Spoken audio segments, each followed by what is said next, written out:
YCP YCP party YCP party నాయకులు కానీ, YCP పార్టీకి సంబంధించిన వాళ్ళు కానీ, లేకపోతే ప్రభుత్వ అధికారులు కానీ, పోలీస్ డిపార్ట్మెంట్ కానీ కొన్ని నిర్లక్ష్యంగా, చాలా అంటే నిర్లక్ష్యంగా వ్యవహరిస్తున్నారని చెప్పుకోవచ్చు. మామూలుగా కాదు. ఇప్పుడు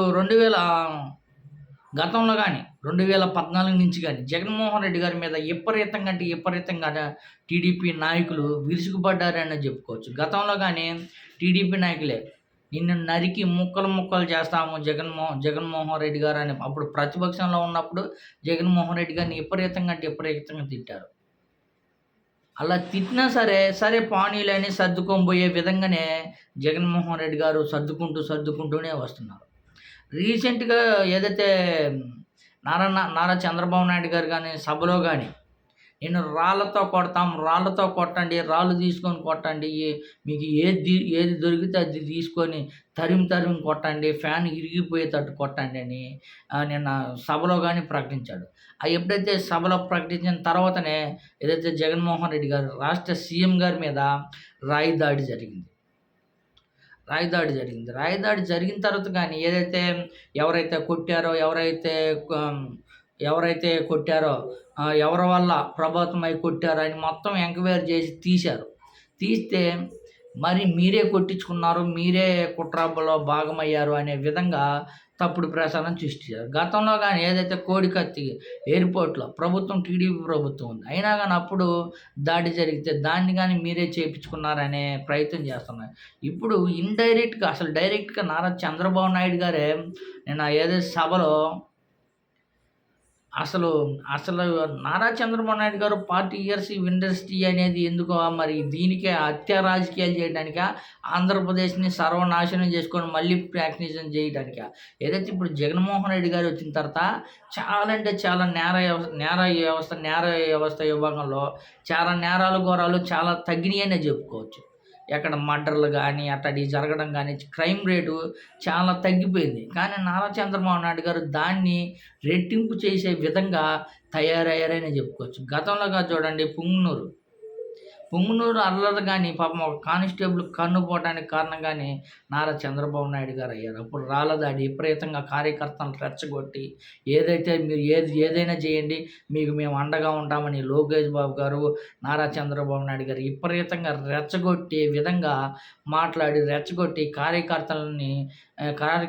కార్యకర్తలు రెచ్చగొట్టి రాళ్ళ దాడి పోలీసుల మీద దాడి చేయడం జరిగింది.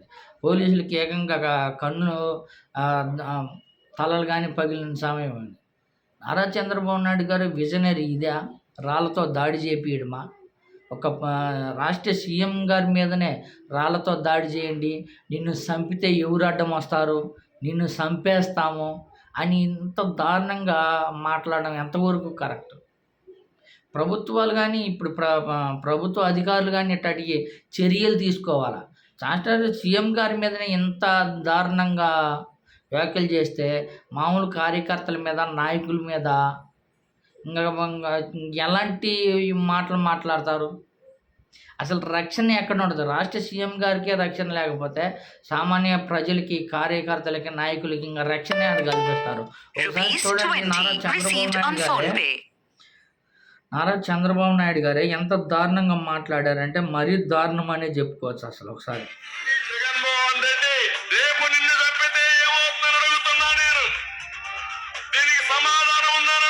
చూడు, ఇంత డైరెక్ట్గా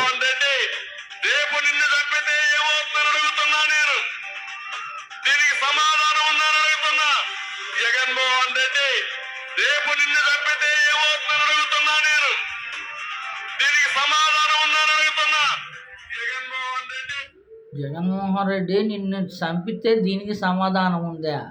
అసలు రాష్ట్ర సీఎం గారి మీద ఇంత దారుణమైన వ్యాఖ్యలు చేయడం ఎంతవరకు కరెక్ట్? దీన్ని ఖచ్చితంగా చర్యలు తీసుకోవాలి. ఇలాంటి చర్యలు తీసుకోకపోతే రెచ్చగొట్టి కార్యకర్తల మీద దాడులు, మొన్న చూడండి మంగళగిరిలో కానీ ఒక కార్యకర్తను దారుణంగా మర్డర్ చేయడం జరిగింది, చనిపోవడం జరిగింది. తర్వాత గీతాంజలి గారు ఇలాంటి రెచ్చగొట్టే మాటలు ఎవరు మాట్లాడినా కానీ చాలా దారుణం, కఠిన చర్యలే తీసుకోవాలని మనస్ఫూర్తిగా